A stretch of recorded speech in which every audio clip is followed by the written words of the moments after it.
Good afternoon বন্ধুরা, তো কেমন আছো তোমরা সবাই? আশা করি সবাই খুব ভালো আছো। আমিও খুব ভালো আছি, খুব না মানে মোটামুটি বলতে পারো ভালো আছি। তবে আজকে সকাল থেকে কিন্তু খুব তাড়াহুড়ো বেঁধে গেছে। হ্যাঁ, তাড়াহুড়ো কেন বেঁধে গেছে সেটা তোমরা একটু পরেই বুঝতে পারবে। তবে এখন কিন্তু সকাল পেরিয়ে দুপুর পড়ে গেছে, আর ওদিকে প্রায় 1:45 বাজে। এদিকে তোমাদের দাদাভাইকে আমাকে কিন্তু 1:10-15-র মধ্যে খেতে দিতে লাগবে। তো ওই কারণেই বেশি তাড়াহুড়ো যে আগে আমাকে রান্নাটা যেভাবেই করে নিতে লাগবে। এতটাই তাড়াহুড়ো বেঁধেছে যে আমি এখানে দেখো এখন আলু কাটতে নিয়েছি, আর ওদিকে রয়েছে আমার মাছ ভাজা বসানো। মানে একদিকে মাছ ভাজছি আর একদিকে সবজি কাটছি। সবজি আজকে তোমাদের দাদাভাইকে বলে দিয়েছি সেরকম কোনো কিছুই করতে পারবো না।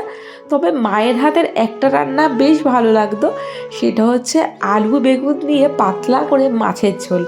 ওই রকমভাবে মাছের ঝোল কিন্তু অনেক দিনই খাই না। আবার ওই রকমভাবে মাছের ঝোল করতে গেলে খুবই সহজ পদ্ধতিতে, এমনকি খুবই তাড়াহুড়ো করে ওই রান্নাটা কিন্তু হয়ে যায়। তবে তোমাদের দাদাভাইকে যখন বললাম যে এরকমভাবে রান্না করব, তো ওনার কথা হচ্ছে তাহলে একটা বেগুন ভেজে দিও। তো ও প্রথমত ভাবলো যে জানি না কেমন হবে রান্নাটা, যেহেতু মশলা ফসলা কোনো কিছু ছাড়া। এমনকি এরকমভাবে মাছের ঝোল এখনও অবধি যারা ট্রাই করেনি তারাও কিন্তু রান্নাটা দেখে হয়তো ভাববে যে জানি না বাবা কেমন না কেমন কি খেতে হবে। তবে যারা খেয়েছে এই মাছের ঝোলের টেস্ট কিন্তু শুধু তারাই বোঝে। তো সেরকম কিছুই না, কালো জিরে ফোড়ন দিয়ে আলু বেগুন ভালোভাবে ভেজে নিয়ে তার মধ্যে একটু হলুদ গুঁড়ো দিয়েছি, দেওয়ার মধ্যে দিয়েছি একটুখানি জিরের গুঁড়ো, আর 2-3টে কাঁচা লঙ্কা চিড়ে দিয়েছি। হালকা একটুখানি নাড়াচাড়া করে তার মধ্যে কিন্তু জল দিয়ে দিয়েছি। এবারে তরকারিটা হালকা ফুটতে আছে, এর মধ্যে আমি এক এক করে কিন্তু মাছগুলোও দিয়ে নিলাম। দিয়ে এবার এটাকে কিছুক্ষণ ফুটিয়ে নিলেই কিন্তু আমাদের তরকারি বলতে পারো রেডি হয়ে যাবে। হ্যাঁ, তার মধ্যে আমি একটুখানি ধনেপাতা দিয়ে নিয়েছি। এবারে তোমাদের বলি আজকে দেরি হয়ে যাওয়ার মেন কারণ। দেখতেই পাচ্ছ খাট কিন্তু আমরা এখানে খুলে ফেলেছি, কারণ কাল হচ্ছে সরস্বতী পুজো।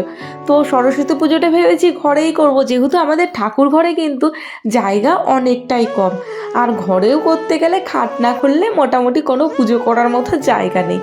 আর তাছাড়া আমাদের তোজসিনী খাটের উপর লাফিয়ে লাফিয়ে খাটের স্ক্রুগুলো এতটা পরিমাণেই ঢিলা করে দিয়েছিল যে খাটটা খুলে একদিন ঠিক করতেই লাগতো। তো ওই কারণেই তোমাদের দাদাভাই বললো খাটটা খুলে দিই, তো সরস্বতী পুজোটা ঘরের মধ্যে করে নাও। আমি বললাম আইডিয়াটা মন্দ না, তাহলে তাই করা হোক। তার জন্য সকাল সকাল উঠেই খাট খোলা আর ঘর দুয়ার পরিষ্কার করতেই অর্ধেক সময় লেগে গেল। তো যাই হোক, এখানে একটুখানি বসে পড়লাম বিছানা পরিষ্কার করে, আর এদিকে আমি আর তোমাদের চিন দেখো এখানে একটু খেলা খেলা করে নিলাম। দিয়ে আবার ওদের দুজনকে এখানে ঘরের মধ্যে রেখে চলে গেলাম আবার রান্নাঘরে। তো ভাত উপর দেওয়া ছিল, ভাতটাকে তুলে নিলাম, আর ওদিকে তরকারি আমাদের রেডি হয়ে গেছে, একটা গামলার মধ্যে ঢেলেও নিলাম। তাছাড়া ওই যে বললাম তোমাদের দাদাভাই বলেছে বেগুন ভাজা খাবে, তো বেগুন কিন্তু ওই কেটে দিয়েছে। তো যেহেতু তাড়াতাড়ি যাতে আমাকে করতে লাগবে, ওই কারণে কিন্তু ওকে বলেছিলাম বেগুনটা হালকা একটু পাতলা পাতলা করেই কেটো, তাহলে কিন্তু খুব তাড়াতাড়ি করে বেগুন ভাজা হয়ে যায়। আর বেগুন ভাজা আমরা 4জনেই খেতে খুব ভালোবাসি। আমাদের তোজচিনিও কিন্তু বেগুন ভাজা খেতে ভালোবাসে। ওদিকে কিন্তু আমি চিমনির সুইচটা দিয়ে রেখেছিলাম, কিন্তু চিমনিটা যে আমি অন করব সেটাই ভুলে গেছিলাম। তো এখন আমার মনে পড়েছে, যখন আমার বেগুন ভাজা বলতে পারো প্রায় কমপ্লিট হয়েই গেছে ভাজা।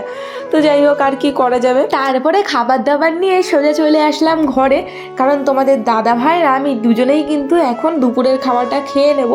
আর এখন ওই বলতে পারো 1:30 এখনও বেজে পারিনি। তো তোমাদের দাদা ভাই আর আমার ভাতটা বেড়ে নিচ্ছি। হ্যাঁ, তোজচিনিকে একটু পরেই খাওয়াবো, কারণ আজকে তোজচিনি কিন্তু সকালের খাবারটা অনেকটাই পরিমাণে দেরি করে খেয়েছে। তাই এখন যদি ওদেরকে আমি খাওয়াতে নিই, না ওরা ঠিকঠাক মতো খাবে, না আমার খাওয়াটা ঠিকঠাক মতো হবে।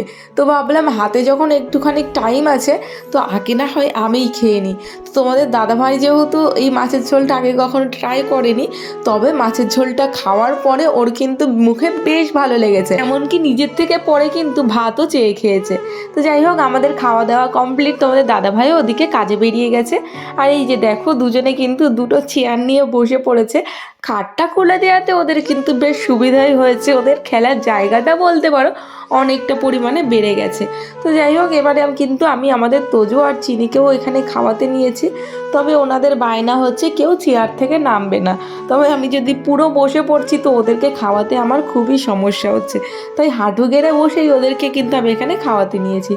ওদের খাওয়ানো দাওয়ানো কমপ্লিট, এবার হচ্ছে ঘুম পাড়ানোর পালা। ওদিকে আমাদের তোজোকে দেখো কেমন খাট বেয়ে বেয়ে পুরো জানলায় উঠে যাচ্ছে, উঠে গিয়ে জানলাটার ওপরেই রয়েছে টিউবলাইট, তো সেটাকে কিন্তু প্রায় সময়ই ওরা খুলে রেখে দেয়।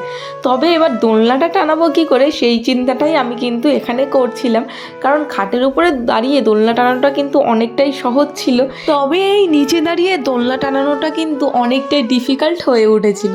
তো দেখো আমাদের চিনি বুড়িও কিন্তু এখন সেই খাট বেয়ে বেয়ে জানলায় উঠে শুরু করে দিয়েছে।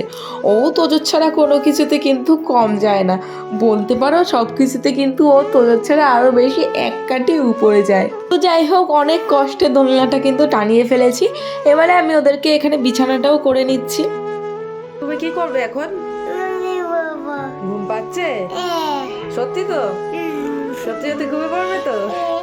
আচ্ছা ঠিক আছে, চলো ঘুমিয়ে পড়ো। তারপরে আমি এখানে দুজনকেই কিন্তু দোলনায় দিয়ে দিয়েছি। দোলনাটা বলতে পারো এখন দুজনের পক্ষে কিন্তু ছোট, যদি একা হয় তাহলে কোনো সমস্যা নেই। তো তোজস্বিনীকে ঘুম পাড়িয়ে সোজা চলে আসলাম ঠাকুরের বাসন কটা ধুয়ে নেওয়ার জন্য। যদিও ঠাকুরের বাসন কিন্তু ধুয়েই তোলা থাকে, তবুও পুজোর আগে এই ঠাকুরের বাসনগুলো মেজে না নিলে ঠিক সেরকম গ্লেজ ভাবটা থাকে না। বিশেষ করে এই তামা পেতলের বাসনগুলো, এগুলো কিন্তু যতই ধুয়ে মেজে রাখি তবুও সেই কালো হয়েই যায়। তো যাই হোক, আমি এখানে সমস্ত বাসনগুলোতে আগে একটু তেঁতুল মাখিয়ে নিচ্ছি, যাতে মাজার সময় খুব তাড়াহুড়ো করে বা তাড়াতাড়ি করে আমি বাসনগুলো বেশ ঝকঝকে করে নিতে পারি, ঠিক ওই কারণেই। তবে আজকে কখন কি কাজ করে উঠবো আমার এখনো অবধি মাথায় ঢুকছে না, কারণ আমার হাতে এখনও প্রচুর কাজ রয়েছে। আমার রান্নাঘর এখনও পুরো ফেলানো, মানে না রান্নাঘর পরিষ্কার করেছি, না গ্যাসের তাক মুছেছি, না বাসন মেজেছি। আজকেও স্নান করতে করতে হয়তো সন্ধ্যার বেশিই হয়ে যাবে। আর আমার গলার ভয়েস কিন্তু এখনও সেরকমভাবে ঠিকঠাক হয়নি, এখনও কিন্তু আমার গলায় হালকা হালকা ব্যথা রয়েছে। তবে আমার যে ঠান্ডা লেগেছে, তো এই ঠান্ডা লাগার কারণটা কিন্তু আমি নিজেই, কারণ ওই প্রায় দিনই আমার স্নান করতে করতে সন্ধ্যা হয়ে যায়, বা কখনো কখনো যদি আমি স্নান তাড়াতাড়িও করে নিই তাহলে বেশিরভাগ সময় দেখা যায় আমি রাতের বেলা কিছু কিছু জামা কাপড় কাচতে নিই। এই কারণেই কিন্তু বলতে পারো আমার ঠান্ডাটা আরও বেশি পরিমাণে লেগে গেছে। তাছাড়া ওয়েদার চেঞ্জটা তো হতেই আছে।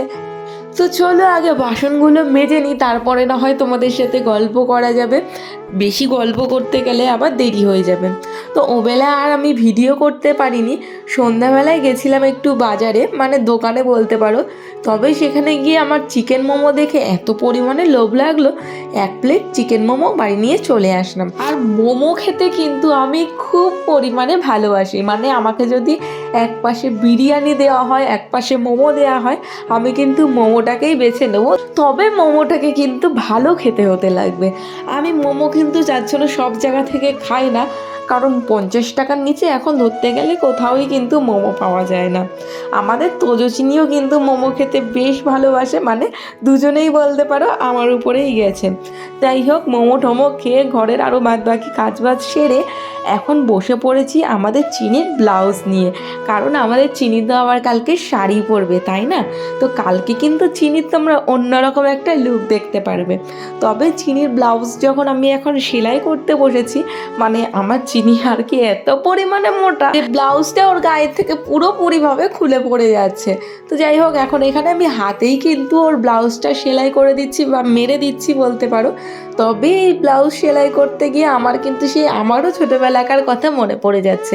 প্রতিবার সরস্বতী পুজোর আগের দিন রাত্রে ঠিক করতাম মায়ের ঠিক কোন শাড়িটা পরবো। আলমারি খুলে নিয়ে বলতে পারো ঘন্টার পর ঘন্টা বসে থাকতাম যে কোন শাড়িটা বেশি ভালো, আর তার সাথে তো ম্যাচিং ব্লাউজ লাগবে। তবে মায়ের ব্লাউজও আমার গায়ে হতো না, তাই মাও কিন্তু বসে বসে রাত্রিবেলা এরকমভাবে ব্লাউজ সেলাই করে দিত। তো আমিও এখন মা হয়েছি, আমিও এখন আমার মেয়ের ব্লাউজ সেলাই করে দিচ্ছি। তো চলো আজকের ভিডিওটা তাহলে এই অবধি। ভিডিওটা ভালো লাগলে অবশ্যই একটু লাইক শেয়ার কমেন্ট করে দিও। যারা এখনও অবধি চ্যানেলটি সাবস্ক্রাইব করোনি তারা প্লিজ চ্যানেলটি একটু সাবস্ক্রাইব করে দিও। পাশে থাকা বেল আইকনটি অবশ্যই ক্লিক করে দিও, যাতে আমি আরও যা যা নতুন ভিডিও ছাড়বো সেই ভিডিও নোটিফিকেশানগুলো তোমাদের কাছে পৌঁছে যায়। আর যারা আমার ভিডিওটি তোমরা ফেসবুক পেজ থেকে দেখছো, তো পেজটা কিন্তু অবশ্যই ফলো করে দিও। তো চলো আজকের জন্য তাহলে টাটা, সবাই ভালো থেকো, সুস্থ থেকো।